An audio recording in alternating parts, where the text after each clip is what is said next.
Here we go. Welcome back to Nick Lenz's Comic Corner, Classic Lesson Young Classics.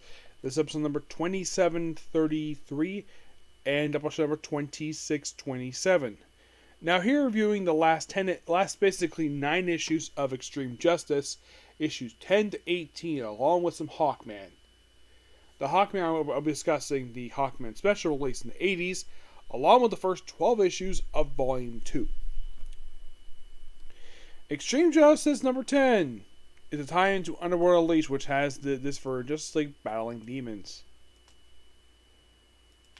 Yep.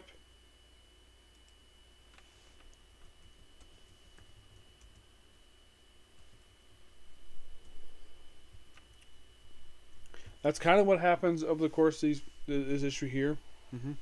Yeah, mostly they fight Star Sapphire. Yep. Of course, you guys appearance by Black Canary, Fire, Ice Maiden, Lashna, and Plastique. Yeah, but here's the weird thing though. Yep, Kara Ferris appeared in this issue, but here's kind of the odd thing. Why couldn't this be in Green Lantern? I'm not sure. Abba Reyes Jr. does the writing here. Yeah, and then basically continues on to issue number 11, which of course deals with Predator. That's the spirit. That's the entity for the Star Sapphire Corps. And then moving on to issue number 12, which Monarch is back. Yes, Monarch.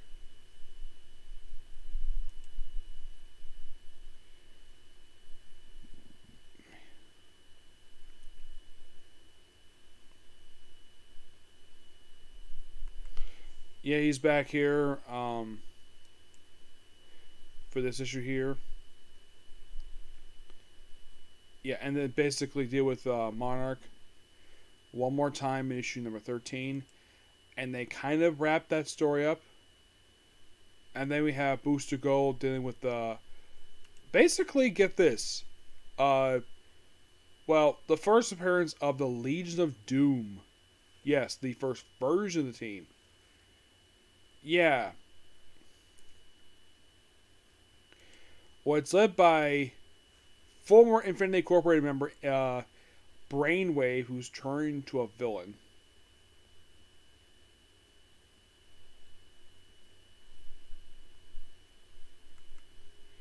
So yeah, he's become a bad guy now. Yes, Brainwave has become a bad guy. And he has Louise Lincoln, the second Killer Frost, joining the team.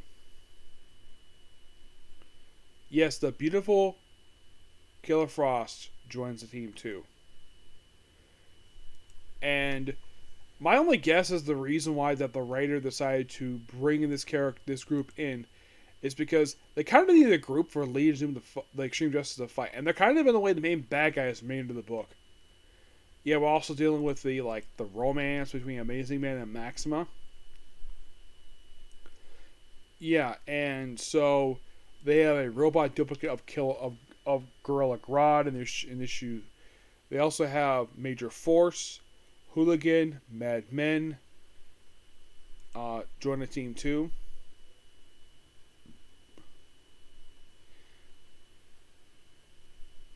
Yeah, that's kind of in the way what they deal with the remaining issues of this book. Yeah, and then basically the book ends with basically them defeating the Legion of Doom. Also, Ivan Jr. leaves the book.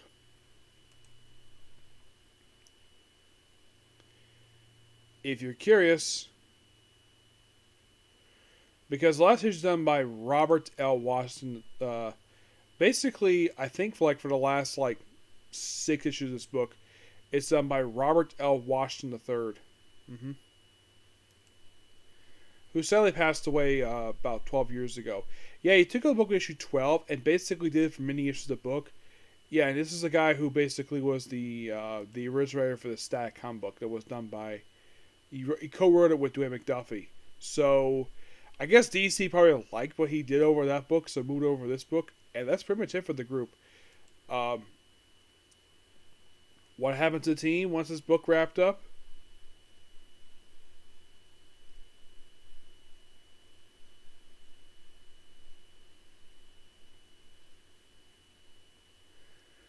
Well, apparently they later show up in jail incarnations, which brought about this version of the team. But what exactly happens to the group afterwards? Unknown. They pretty much on the way got moved back over to just like America.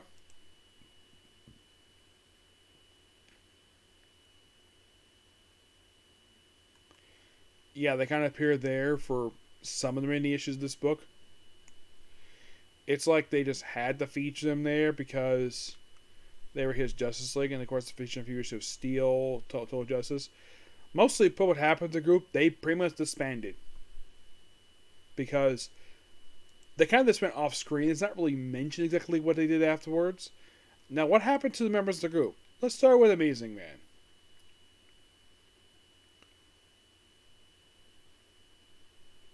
Who is the grandson of the original Amazing Man. Now, he later died a couple years later in the page of Starman. Yep. That's kind of what happened with him. He basically...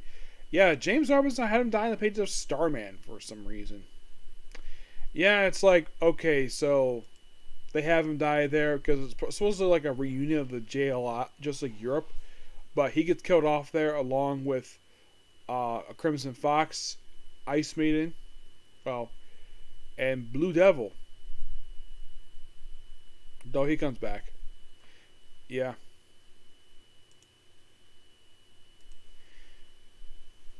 But what about Ted Cord? Ted Cord will still be kind of around for a little while. Mm-hmm.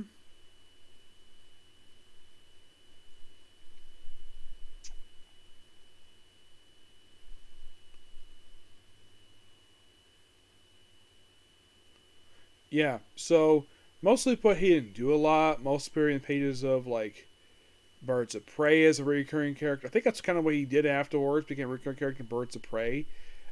He didn't do much of Superman per se, but most of it that's exactly what he did. He basically became a recurring character in Birds of Prey for a while. Occasionally appeared in some other books, but then he got killed off in Count Infinite Crisis. Booster Gold! Pretty much immediately after this book disbanded. Like, after this book ended.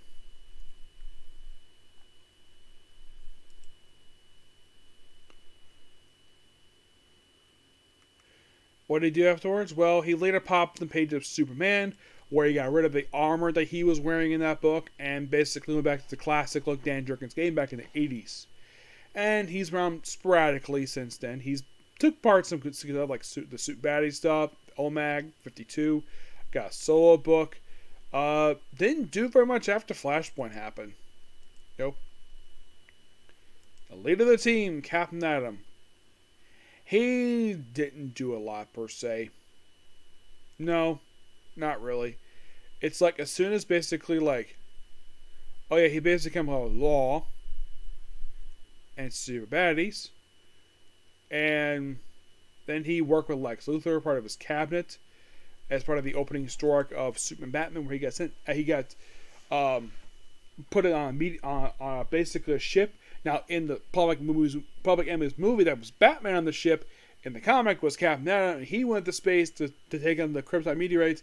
And he got into the Wildstorm universe, where he got a miniseries, and he came back as Monarch. And then he basically did whatever his Monarch pace of Countdown. He's been around occasionally since then, but he hasn't done much. Also, for some strange reason, I'm not sure why, when they brought him back in a recent miniseries, they had to put on the colors Major Force for some reason. I'm not sure why. Maxima! She did very little after the book basically ended.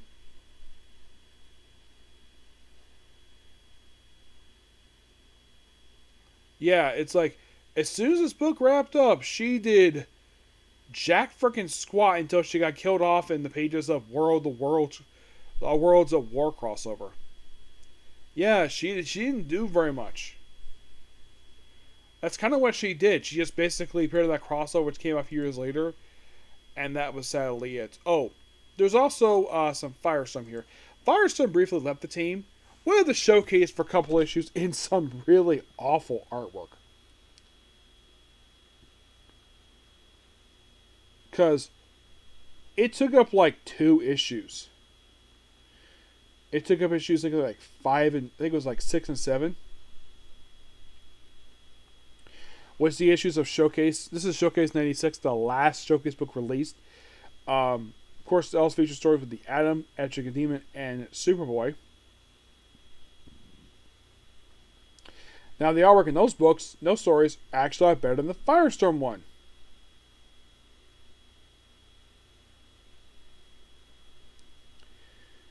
It's a quick two-part done by the writer of Justice League, so I guess when I talk about it here, it's written by Robert L. Washington and art by Randy DeBork. Yeah, like you read this story, you're like, what the heck is going on here? Yeah, this apparently is a Firestorm story. Come on, stop it. Thank you.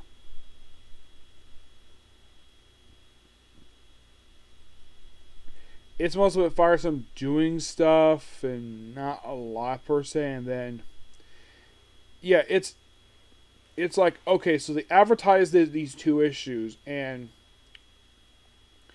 I just read them, and it seems like not much happens. And I'm like, then what was the point of promoting the book? But the second issue, I like the first. This is slightly better artwork. You have Firestorm just doing some stuff. It doesn't feel like Firestorm. It's like, yeah, let's get Firestorm a solo story and Showcase because we don't have an ongoing series for him anymore. Yep. And then they wrap this up with 2 issues. What happened to Firestorm afterwards? He didn't do very much. He later popped up in Power Company, where he was a supporting character in that book. And then in 2004, something really stupid happened. The Shadow Thief, an enemy of Hawkman, took Crimson's sword and stabbed him in the freaking chest. He blew him, and he basically exploded. He died. Came back as a zombie during the events of Blackest Night. Got revived thanks to Blackest Night, and he's been back occasionally since then. Hasn't done a lot per se. He was part of Justice League, part of New 52, but he didn't do much afterwards. Also, for some reason, they had it where him and Jason Rush were basically like both Firestorm. Like, if you read the Fear of Firestorm book, first by Gail Simone, then by, like, I think it was Dan Jurgens, it was a bizarre book. At least when Dan Jurgens book, I feel like a regular Firestorm book. But you think, wait a minute, wasn't the Firestorm book released in 2000s? There was, except Jason Rush was a Firestorm. And he has girlfriend be Firestorm.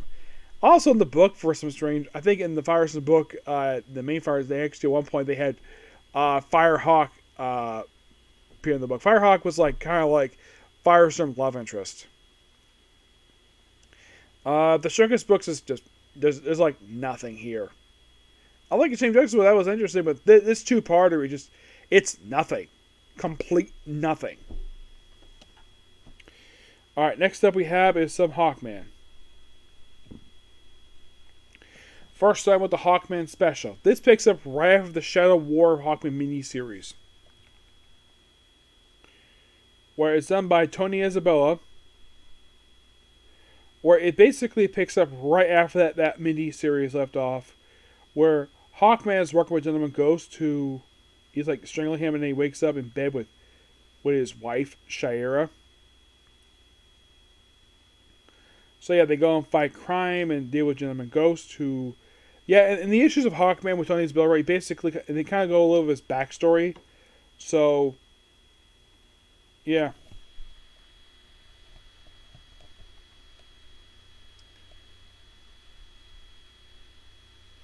And then we see where Gentleman Ghost attempts to take up his own clothes, where there's like nothing under him at all.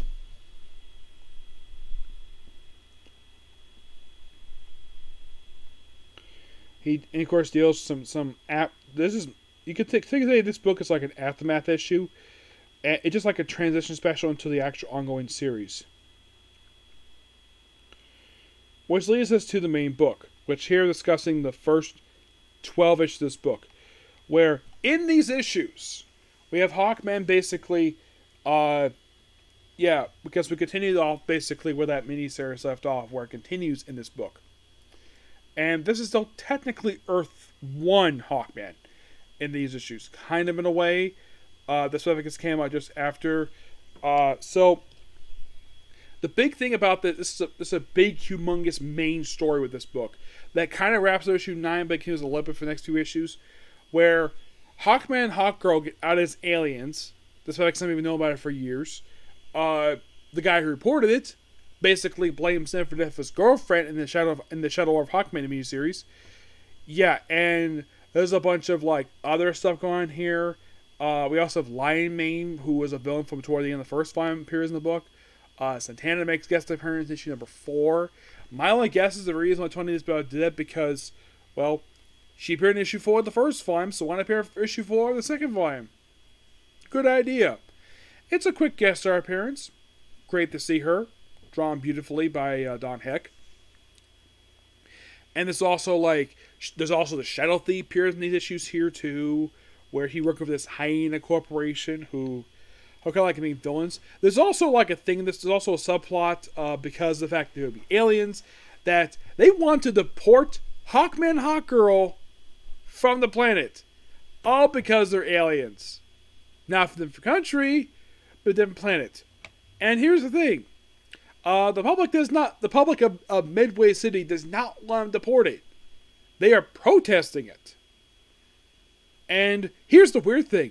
The attempted deportation goes nowhere. It gets dropped once they're revealed the whole thing was planned by a group of rogue Thanagarians who were just after effects from the Shadow Hawkman series. And also the reporter who reported all this, he's here to be used. And also, Suitman shows up in the issues, on issues 7 through 9, where he fights Hawkman. And you're like, why the heck is he fighting Hawkman? It's Beowulf. The Silver Age Hawkman's first bad guy. Posing as him, and then leads into Tony Bell's last issue for the book, issue 9, when the real Superman shows up and leads into Action Comics 588. That's most of what that issue was. And by issue 10, we have a brand new writer on the book.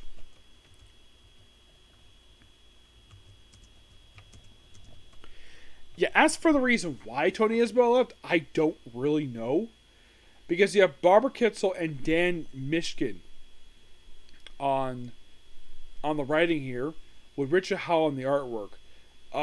Yeah, and mostly put for the last 2 issues, we deal with this guy called Dark Wing, who basically debuted in issue 3, and he's kind of the main bad guy for these issues. And by issue 11, his story is pretty much wrapped up. They describe him as the first guy who received this Medal of Honor from Thanagar, and by issue 12, they kind of wrap up that story.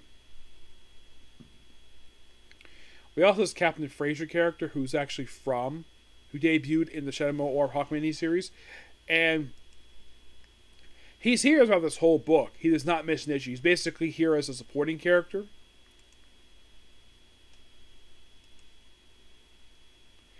And the weird thing is, it feels like basically that, but Hawkman basically is the Earth 1 Hawkman. It just continued the story here.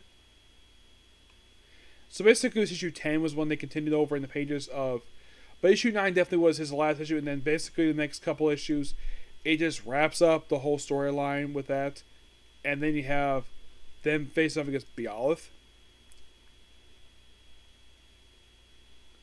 Beowulf is a shapeshifter who debuted in Hawkman's debut appearance, this Hawkman, in Brave 34, and he's been like a recurring villain for him since then. It's like he appeared in one issue of the first Hawkman book, and he had become a recurring villain. And then by issue 12, his story is done. Dan Mushkin took over the writing duties, so like basically Barbara Kitzel, who took over issue 10, she leaves after like one issue. But definitely issue 9 is basically Tony Isabella's last issue he did for the book, which was really good. Also, they had this guy called George Emmett, who appears in these issues too. Yeah, he's a character from the original Hawkman book, who was a police commissioner, who actually knew there were aliens, and he's back here as a regular supporting character, which great on Tony Isabella's part for having him here. And he's here until issue 13. Yep. Also, Gentleman Ghost becomes basically an ally of Hawkman's in this book. Yes. He basically becomes like a doctor. He works with him in the book. And Also, this woman, the woman who got killed off here, Mavis Trent, her father is a jerk. Like, my gosh, it's a really bad jerk. Yeah. Yeah, and basically the guy who claimed to love her basically was working with the people who actually, well...